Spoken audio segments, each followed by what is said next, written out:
it's great to have you here on the Clark Howard Show. You know, our mission is to serve you with advice and information that empowers you so you make better financial decisions in your life.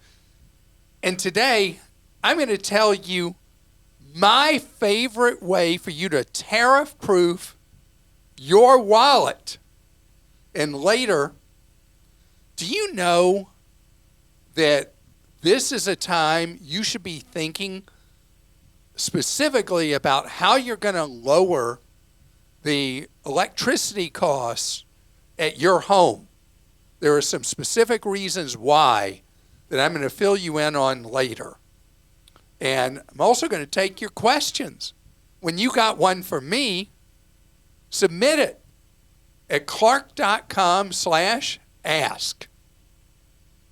So, other day on the podcast, I addressed the fact that Temu and Shein, which have been such powerhouse sellers in the United States,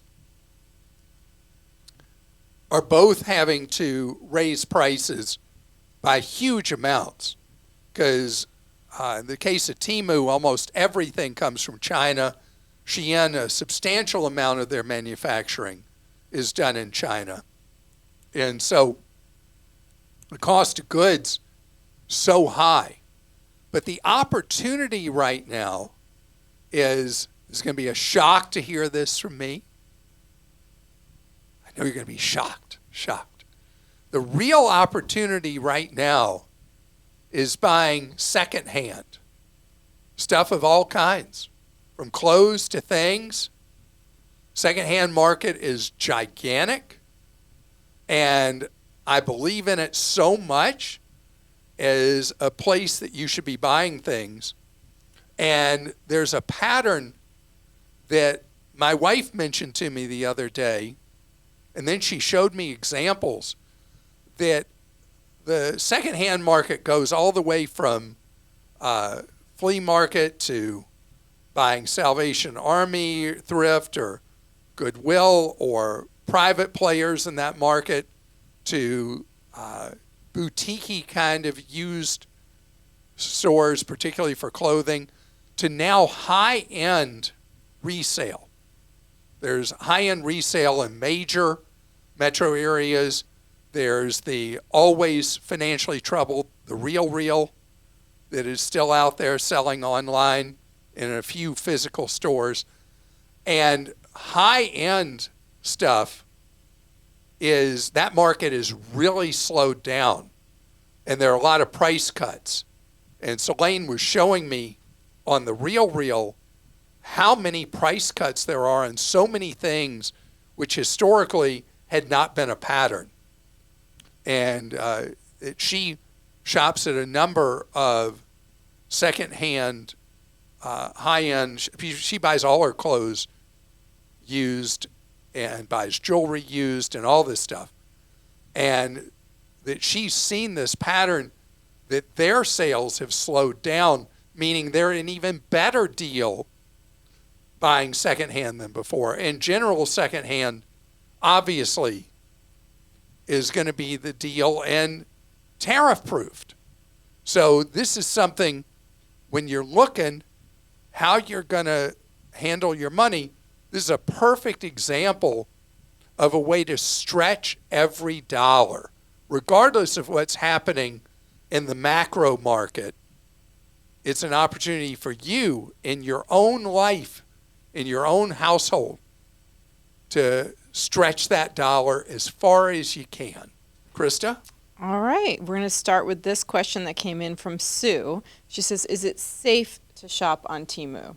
Yeah, I mean, it's safe. I mean, Temu, the quality of the goods, people will gripe about them, but generally they were so cheap that it's like an well. And as I mentioned in a prior podcast, I saw a report that more than half of American shoppers have a Temu account. Oh, wow. That seems impossible there would be that many. It really does. Wow. But okay. I guess also because the price points, usually when people are unhappy with customer no service experience and all that, we hear complaints. But I think the price points at Temu pre-tariffs were so low that people were just like, oh, well. Okay. Miriam in Georgia says, I don't trust the government to remove a tax or the manufacturer for increasing the price of their product when they can sneak it on the customer. For example, in World War II, there was a luxury tax of 25% on cosmetics. I was born after the war was over, and by the time I began buying lipstick, the tax was still in place. A tube of lipstick cost $1, so the tax made it $1.25. When the luxury tax was dropped, the basic price of the lipstick was then still $1.25. They just pocketed it. Yeah. I'm afraid the high cost of a dozen eggs will never go back to the recent regular price before the shortage for the same reason. The egg producers can get away with it.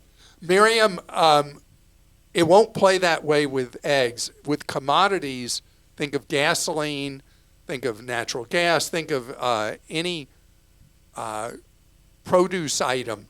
The market, at first, people try to hold on to the then higher price, but as the cost at wholesale goes down, the cost at retail does also go down. Think about all the times with commodities.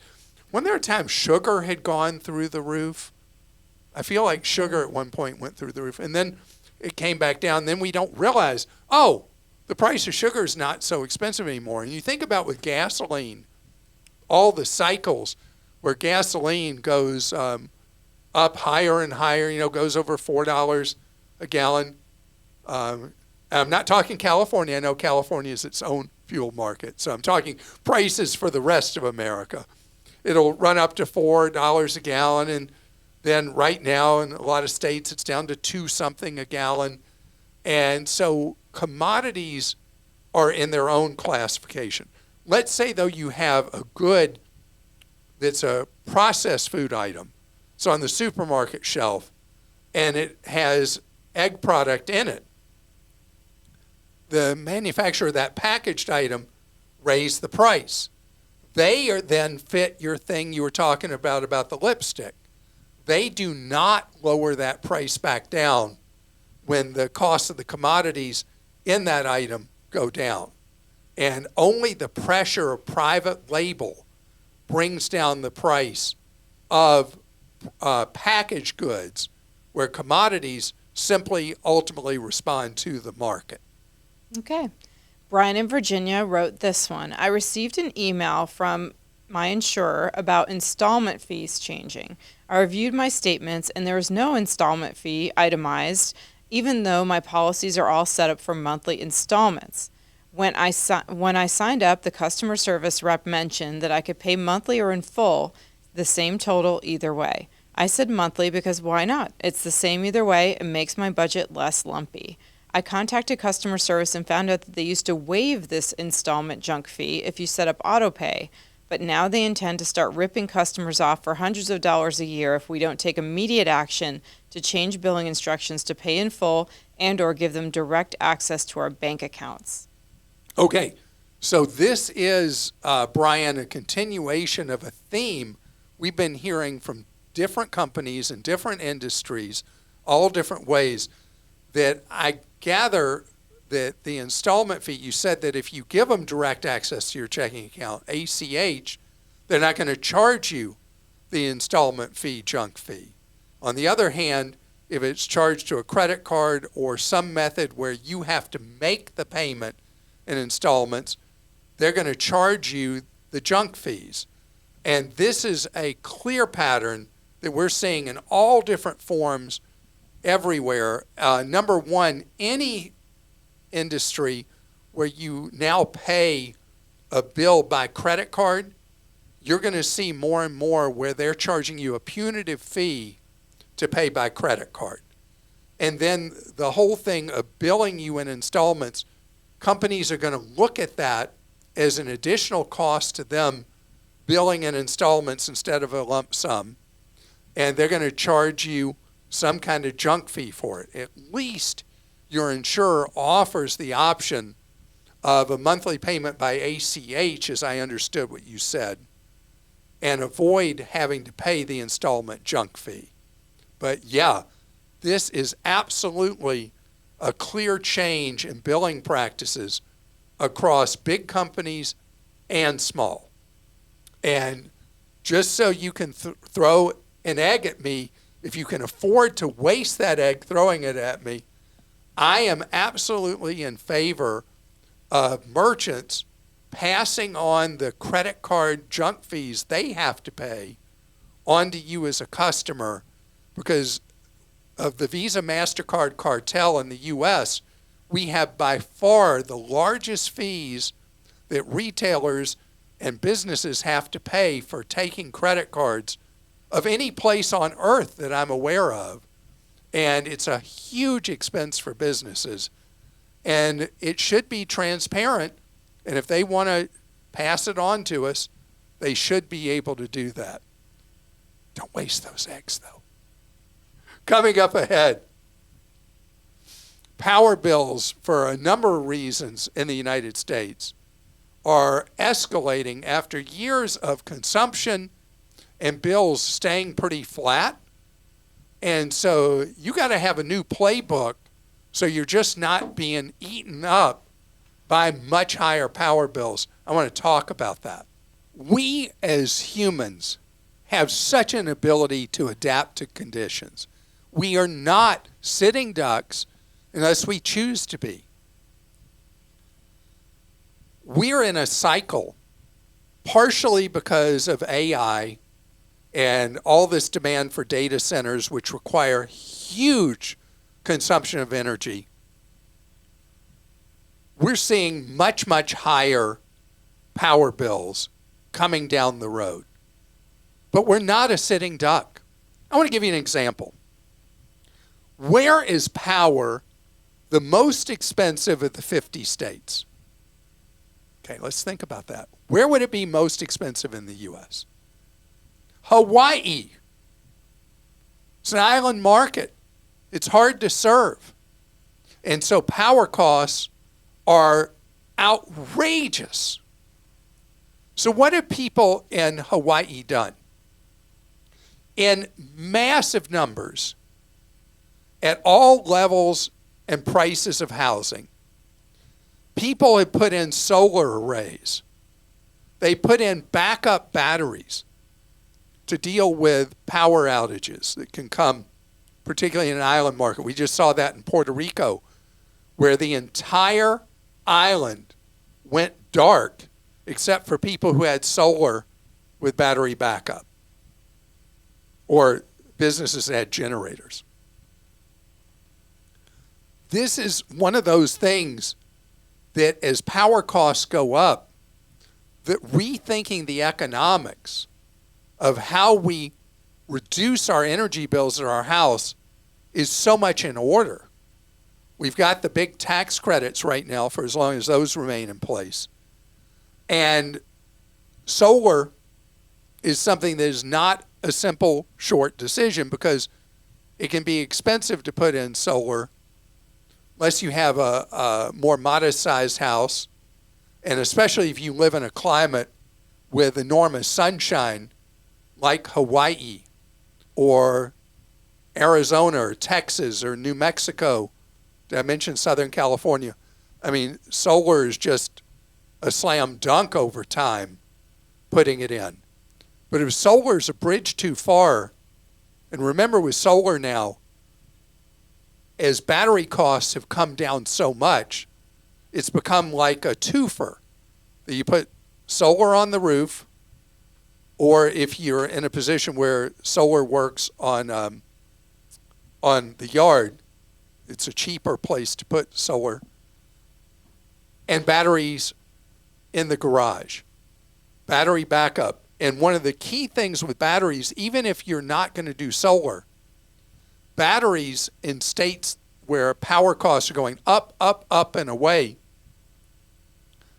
batteries can be a big money saver because they're these big batteries that are designed for residential use.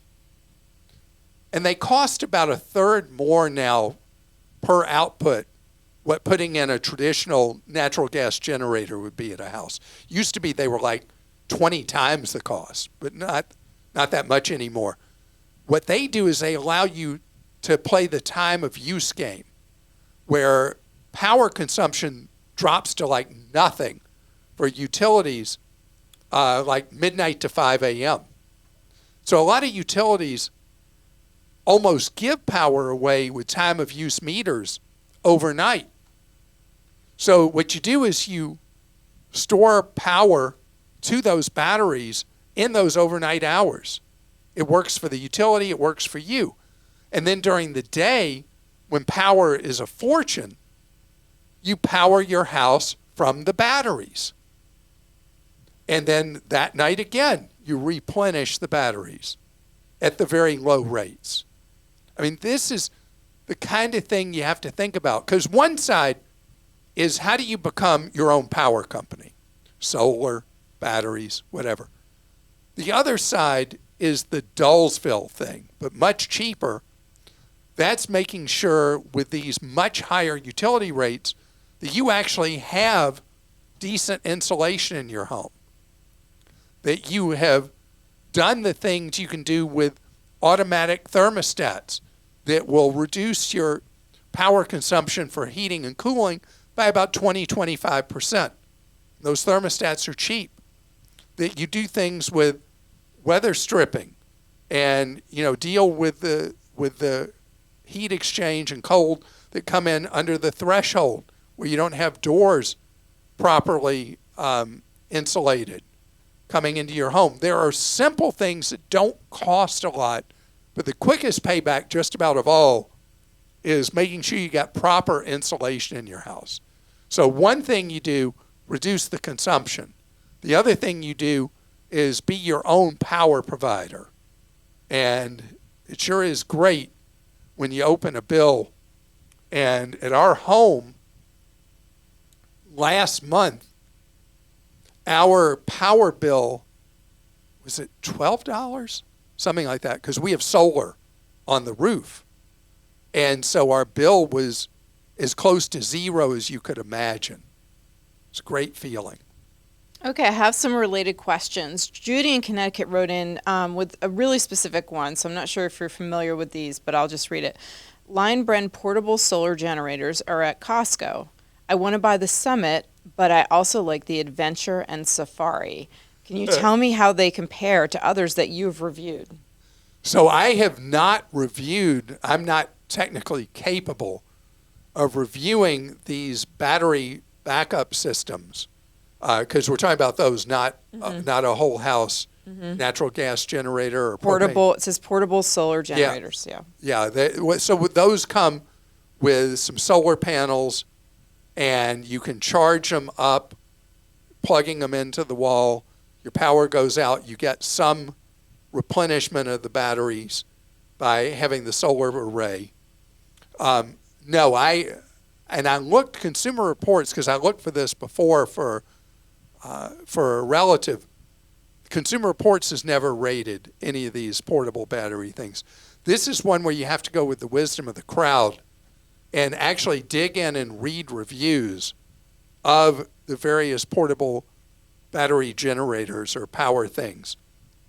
There's some name for those things. I don't think you call them power generator, but the battery backup units that are portable, and really get a sense, not from what the sales stuff says, but what people who have them have experienced. And I mentioned the cost of the big battery units that you have installed in your garage.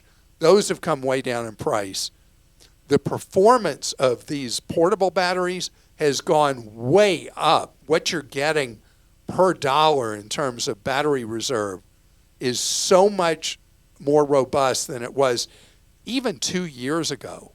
A big change in this market, but wisdom of the crowd here rules here. I have no wisdom as to what would make the one particular better than another. This one came in from Sarah in Texas. I'm considering buying a portable battery storage unit to provide backup power when the power goes out. It will be at least 3 kilowatt unit or more. According to the IRS website, a storage battery with at least this much capacity that is purchased in 2023 or later qualifies for a residential clean energy credit of up to 30%. It does not have to be hooked up to solar. Does it qualify if I buy a standalone unit that I plug into an outlet and use this for appliances and lights in an emergency? Or does it need to be permanently installed and integrated into my whole house electrical system? No, my understanding of the code is it does not have to be a permanently installed, professionally installed unit. But if you have one that you buy and meets the 3 kilowatt standard, you're just fine. Okay. Mallory in Georgia says, I'm 27 years old and have been out of school and working for 2 years now. I make $60,000 a year. I have approximately $39,000 in federal student loans and also borrowed from a family member and owe them around $20,000. I hear a lot about investing and would like to think about how I can help myself financially in the future, but it's hard to consider investing when I have so much left to pay on my student loans. Would you suggest focusing on paying my loans off as quickly as possible? Federal loans range between 3 and 8% interest rates, averaging 5.5%, with no interest on the money I owe my family member, or investing.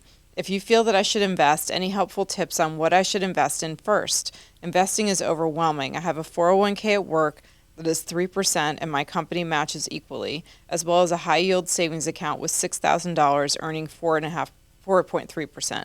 I am only earning around $20 a month in the high-yield savings account, so I feel I may get a better return elsewhere. My net profit each month after subtracting all of my expenses and rent and loan payments ranges from $100 to $500. What are your thoughts? Okay, so first of all, a quick note. The 401k that you're putting in 3%, the employer is matching with 3%. If they offer the Roth version of the 401k, that's what I want you in. All right, so the student loans. You got a student loan at 8%? That was the high one?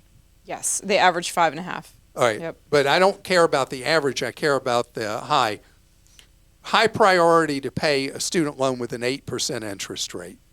Earning 8% on investments, you're earning half that on savings. That's a high bar to earn above 8% consistently, but you have a guaranteed 8% return on that 8% student loan. Student loan you have, I think you said your low was 3%, pay absolute minimums on it. In fact, any student loan up to the highest one, the 8% is where your real priority is. When you have the money you have available to you, once you throw in every dollar you can at that 8% student loan, just minimums at the ones below that. Once you paid off the one at 8%, I want you to move to the next highest.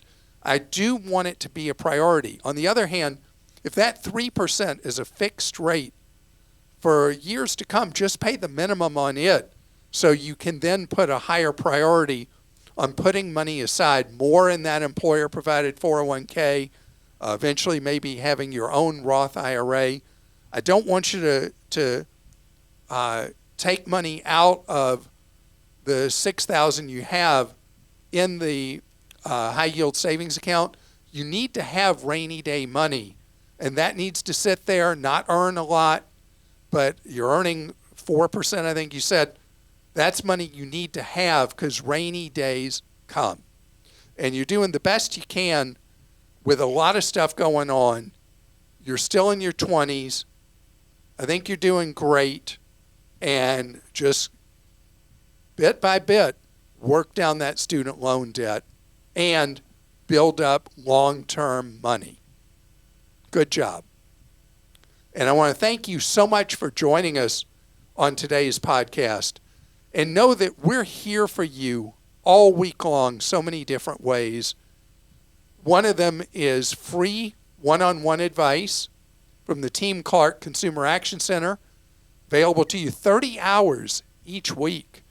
And if you go to clark.com/CAC, you'll see how to do that. But what we're about overall is empowering you with knowledge so that you learn ways to save more, spend less, and avoid getting ripped off, and have a great rest of your day.